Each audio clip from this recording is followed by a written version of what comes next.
pop-up has its very own die created. Not like a dyed fabric, these dies are just like cookie cutters. But instead of cutting cookie dough, they cut paper.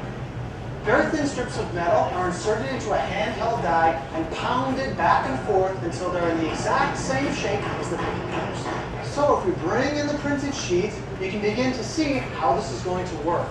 The square areas of the die here match perfectly with the square areas on the printed sheet. And all the round, unusual shapes here on the die will also cut out these unusual shapes of the characters. The large die we just saw being made in the other room is secured to the bottom of this large metal plate and then pushed into our die press. At one end of the die press, the pre-printed sheets are stacked up and then one at a time rolled down this ramp into this area where the die presses against each one and cuts out all proper pieces. The die cutting sheet comes out of the other end of the press looking just like this. And now you can see how pop-up pieces are ready to be punched out and assembled into a finished book.